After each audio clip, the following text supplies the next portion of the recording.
CrossFit, Aerox, Calisthenics, Running, 4 sports qui explosent encore en 2026. T'en pratiques d'ailleurs peut-être un, peut-être même plusieurs et on te répète partout qu'il y en a un qui détruit ton corps et que les autres sont safe. Sauf que les chiffres scientifiques, les vraies études, elles disent exactement l'inverse de probablement ce que tu as en tête. Le sport le plus problématique du classement aujourd'hui, je pense que c'est pas celui que tu crois. Et on va aller plus loin que juste les juger par rapport aux blessures. On va noter chacun de ces sports sur 6 dimensions, avec la santé physique, la santé mentale, l'esthétique, ou bien sûr il y a aussi un aspect, un jugement de valeur, un aspect personnel, l'impact hormonal, que ce soit au niveau de la testo, la GH, l'hormone qui change notamment après 35 ans, et le risque de blessure et la longévité. Parce que c'est là la vraie question, où tu seras dans 10, 20, 30 ans. Et à la fin, je te donnerai donc le classement et les vrais conseils à en tirer. Avant de démarrer tout ça, bien sûr, je veux qu'on soit clair sur deux choses. Premièrement, aucun sport n'est dangereux ou safe dans l'absolu. Tout dépend bien sûr comment tu le pratiques, à quelle intensité, à quelle technique, avec quel niveau d'expérience et avec quel coach. Il y a des marathoniens à 60 ans qui pètent encore la forme et il y a des mecs en salle qui se sont défoncés le dos en 6 mois. Le sport en lui-même, c'est une chose, la pratique et comment tu l'as fait en est une autre. Et deuxièmement, bien sûr que si tu fais du sport de compétition, quel qu'il soit, tu vas te blesser. C'est normal, un footballeur pro se blesse, un boxeur pro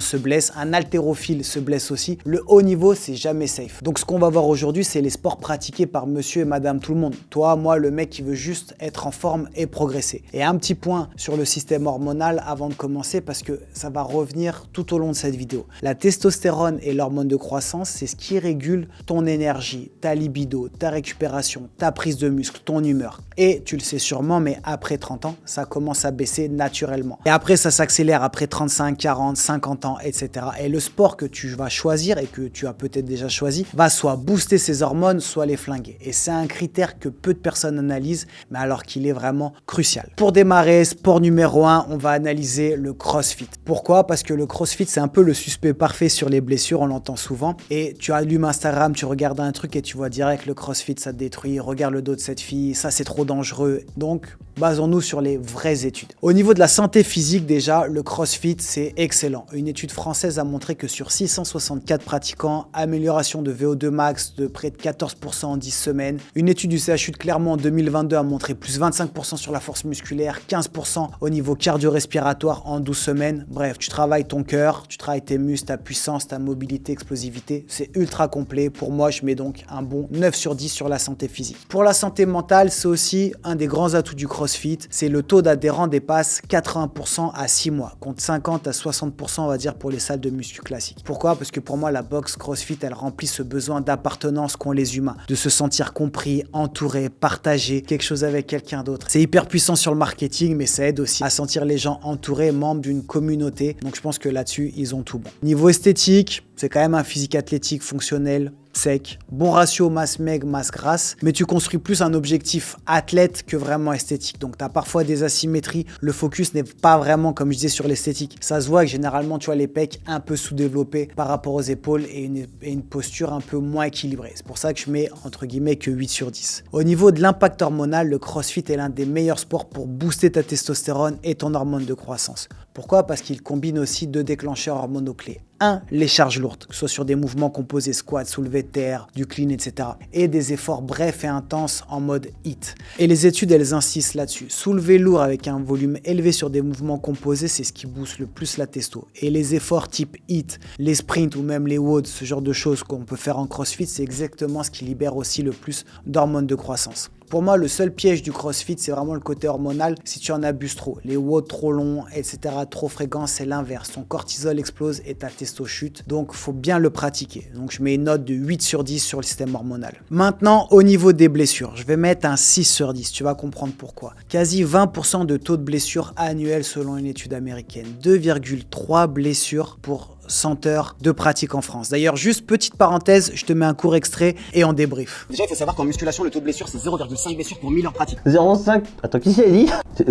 Source. Tu peux avoir une demi-blessure. C'est intéressant. Donc oui, tu l'as compris, en musculation pure, c'est 0,5 blessures pour 1000 heures de pratique. Et j'avais dit ça dans un réel que tu viens de voir qui a été repris avec Donc un mec qui n'a pas tout compris visiblement. En gros, ce que ça veut dire, c'est qu'en moyenne, il y a une blessure toutes les 2000 heures de pratique en musculation. C'est des statistiques, c'est pas une prévision. Et c'est pas une demi-blessure, tu te fais pas à moitié mal. C'est vraiment pour dire que toutes les 1000 heures de pratique, il y a en moyenne 0,5 blessures. Donc forcément, tu comprends une blessure toutes les 2000 heures de pratique. Encore une fois, ce sont des statistiques. Bref, revenons-en au CrossFit, donc avec une moyenne quand même plus élevée de 2,3 blessures pour 1000 heures de pratique en France. Avec principalement les zones touchées, tu sais, les épaules, le bas du dos et les genoux. Et pour moi, le facteur de risque numéro 1 en CrossFit, c'est être débutant parce que les pratiquants de 0 à 6 mois, ce sont ceux qui se blessent le plus. Donc le CrossFit, c'est pas quelque chose qui te détruit, c'est surtout en fait, je pense, ton ego au début où tu veux pousser beaucoup plus lourd que ce que tu pourrais. Enfin, au niveau de la longévité, je mettrais aussi un 6 sur 10 parce que c'est là où pour moi ça se complique un peu. Le CrossFit peut te faire un super corps à 30-35 ans, mais l'intensité chronique, les charges lourdes en explosif avec pas toujours une technique parfaite, les hauts 3 à 4 fois par semaine, il y a peu de pratiquants qui peuvent garder ce rythme passer 50 ans sans adapter la pratique et les articulations aussi souvent trinquent un petit peu, donc sur du long terme, c'est pas l'idéal. Donc ça fait au CrossFit une note globale de 7,7 sur 10, une belle note. Honnêtement, c'est complet, il y a le côté communautaire, c'est excellent pour les hormones, mais à pratiquer bien sûr intelligemment, surtout si tu démarres, comme je l'ai dit, c'est là où il y a le plus de blessures. Deuxième sport, le calisthenics, qu'on appelait aussi plus avant le street workout. C'est là où on est dans un sport où l'image, elle est beaucoup plus naturelle parce que justement, il n'y a pas de charge, parce que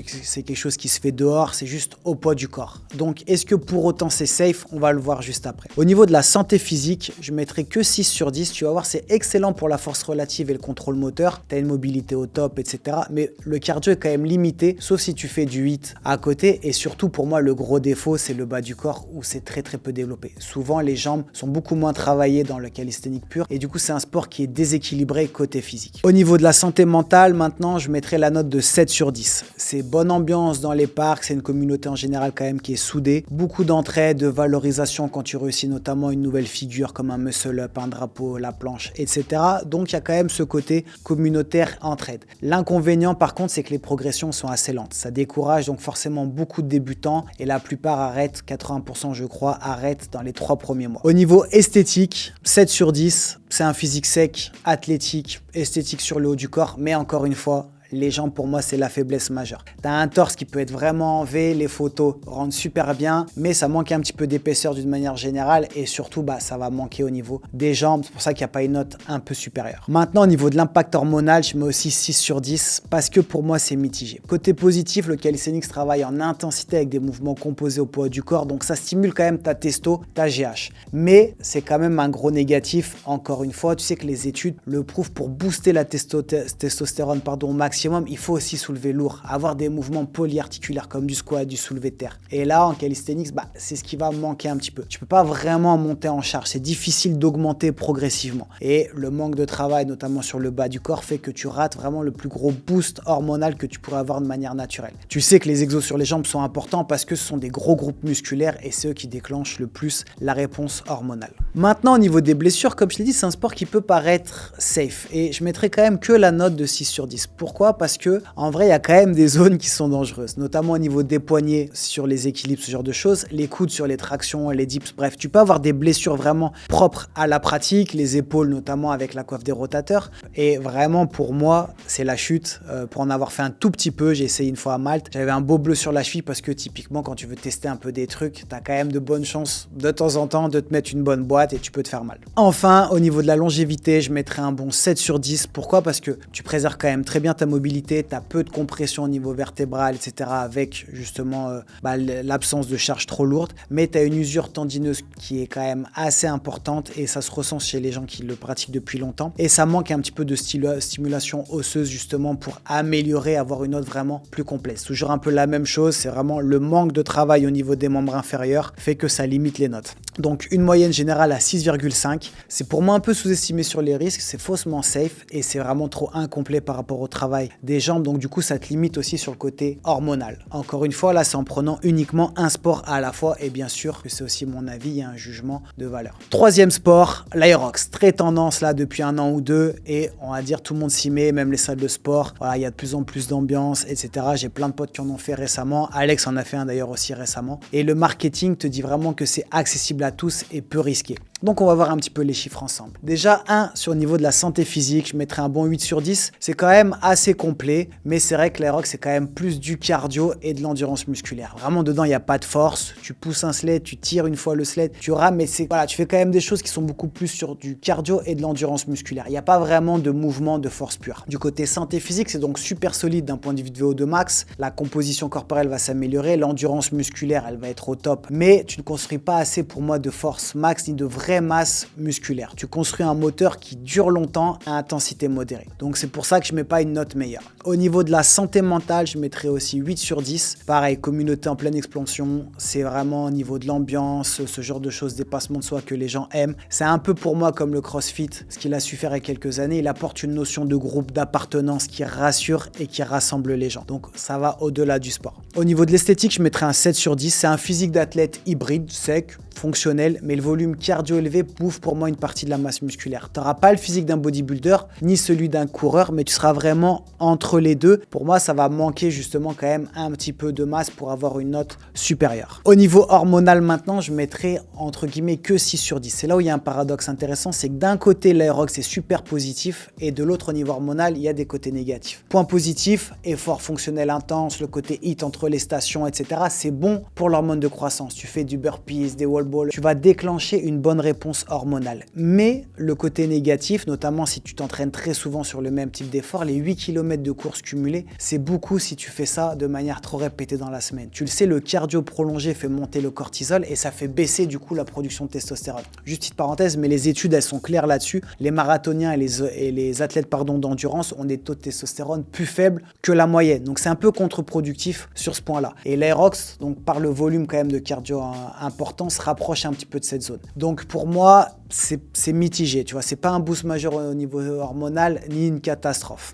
Au niveau blessure, c'est là où c'est surprenant, mais je mets que la note de 4 sur 10 parce qu'il y a un gros problème. C'est très récent, mais il y a une étude qui a montré que 47% des athlètes Aerox se blessent durant leur préparation. C'est presque 1 sur 2. Donc encore une fois, c'est récent, ça prend avec des pincettes, ça dépend de l'étude, etc. Mais c'est juste pendant la préparation de l'entraînement et c'est même pas une compétition. Et pour moi, pourquoi ça s'explique? Tout simplement que 8 km de course plus 8 stations d'exo fonctionnelles enchaînées sans pause, ça devient vraiment basé comme sur de la course à pied. Et du coup, pour ceux qui viennent de la musculation, mais pas spécialement du monde de la course, du jour au lendemain, on leur demande de courir 8 bornes avec une intensité un petit peu de partout. Je pense que le corps tient pas. Et là, typiquement, les zones tendon d'Achille, rotulien, coiffe de rotateur, ça peut péter. Au niveau de la longévité, je mets aussi 6 sur 10. Pour moi, c'est un peu trop jeune pour avoir un vrai recul. Il n'y a pas des gens qui font de l'Aerox depuis 15-20 ans. Mais le mix volume, cardio, etc., pour moi, ça peut être dangereux au niveau articulaire, notamment au niveau des membranes, surtout si de base, c'est pas des gens qui ont l'habitude de faire des efforts comme ça. Donc voilà, pour moi, c'est un peu les mêmes problématiques qu'on pouvait avoir sur la longévité. Note globale au niveau de l'Aerox, 6,5 sur 10, comme le calisthenics, très efficace, motivant. Ça a souvent un peu le problème et les risques de blessure. Ça dit accessible à tous. Tu vois, au niveau des peu d'études qu'il y a eu, mais tu vois quand même qu'au niveau des études, tu as quasi 1 sur 2 qui finit chez le kiné lors de sa prépa. Et on arrive au dernier sport, le running, la course à pied. C'est le sport le plus pratiqué en France. Pourquoi? Parce que c'est le plus accessible. On voit partout quand même, c'est bon pour la santé. Ton médecin, ton coach peut-être, n'importe qui te dit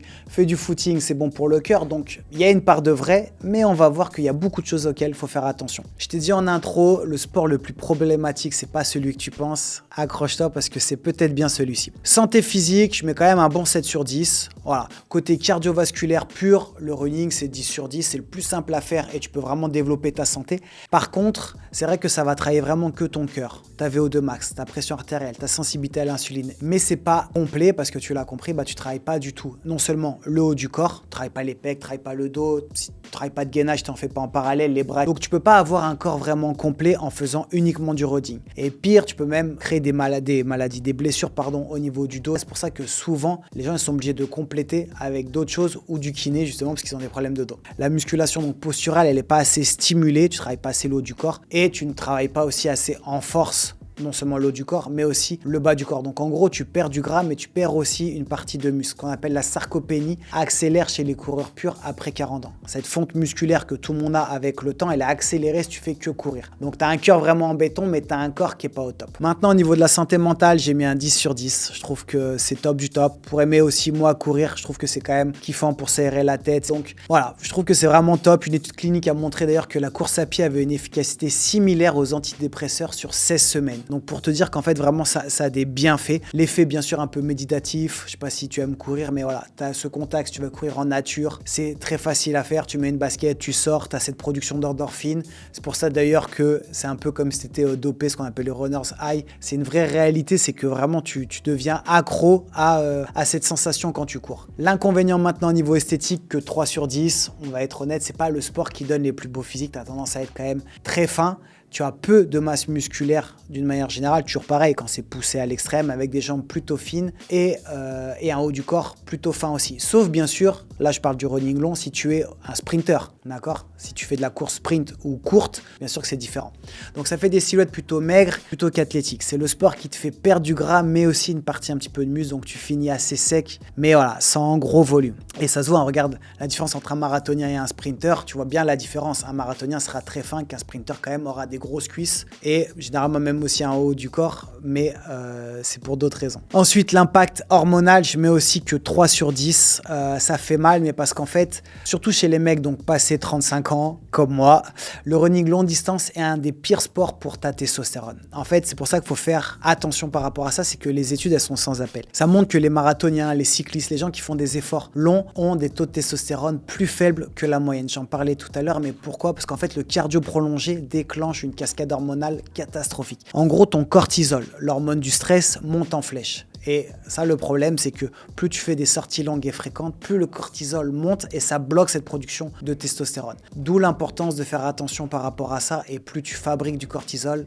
plus tu détruis ta testo, plus tu auras des difficultés à la rebooster. Donc un mec qui court 4 à 5 fois par semaine sur des longues distances pendant 10 ans, il a une testo qui va s'effondrer. C'est vraiment la répétition qui est mauvaise. C'est pour ça que tant de coureurs de fond ont une libido en berne, une masse musculaire qui fond et une énergie qui dégringole. Donc tu as ce côté high où tu te sens super bien, dopé et tout, mais à l'inverse, par contre, ça va flinguer ton système hormonal. Donc encore une fois, les sprints, les efforts brefs explosifs, eux, vont être bénéfiques, ça va booster ta testo. Mais quand on parle de running, en général, c'est que les gens font des footings, 10 km, un semi-marathon, et ça, trop grande fréquence, c'est mauvais. Donc si tu veux maintenir tes niveaux hormonaux, le running, ça doit vraiment pas être la base de tes entraînements. Pour finir sur ce sport, les blessures, je mets aussi 3 sur 10, parce que pareil, en fait, c'est hyper choquant, je te l'avais dit au début de la vidéo, mais il y a une étude de 2007 qui a montré que 30% des coureurs se blessent chaque année. Il y a une étude plus récente qui a fait sur quasi 3700 coureurs et 1 sur 2 se blessaient dans l'année. Et enfin, une dernière étude sur plus de 7700 personnes, donc c'est quand même énorme, dans 87 pays, 58%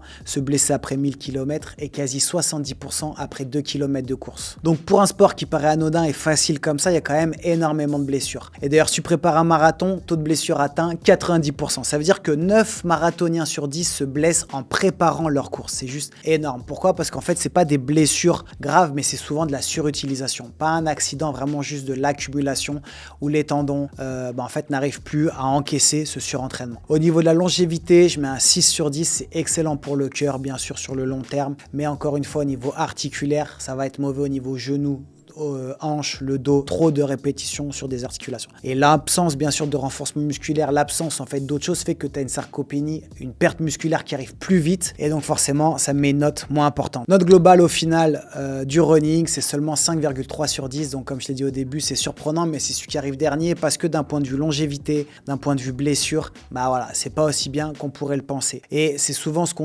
que les gens recommandent, etc. Mais tu l'as vu que c'est pas top, surtout si tu as plus de 35 ans et que tu veux faire attention à ton système hormonal. Encore une fois, j'ai pris les sports si tu pratiques uniquement ce sport-là. Donc, si on fait le bilan, le classement global du meilleur au moins bon, le 1, c'est CrossFit avec une note de 7,7 sur 10. Le 2, ex-aequo, Calisthenics et Aerox avec 6,5 sur 10. Et en dernier, donc de manière surprenante, le running avec 5,3 sur 10. Donc, c'est le sport le plus mainstream, le plus prescrit, on va dire, qui arrive finalement en dernier par rapport à ces 6 critères. Maintenant, la vérité, et ce que je veux que vous reteniez bien sûr de cette vidéo, c'est que le meilleur sport, c'est pas un sport unique, c'est un mix. Je parle pas des bienfaits qu'on a vus comme se sentir appartenir à un groupe, se créer des amis, mais vraiment d'un point de vue santé physique, longévité. Le CrossFit, qu'est-ce que tu peux en retenir? l'intensité, le travail en circuit, l'enchaînement d'exos. Ça, c'est top. Mais tu n'avais pas besoin non plus d'aller payer 150 € dans une box pour comprendre que tu peux enchaîner 2 ou 3 exos sans repos à la salle de sport. Tu vois, tu fais ça en superset, en circuit training, ce qu'on a toujours fait avec Alex, c'est ce qu'on fait dans les programmes. Il n'y a pas besoin qu'il y ait une nouvelle tendance pour le comprendre. Sur l'Aerox, qu'est-ce que tu peux retenir? C'est la même chose. Tu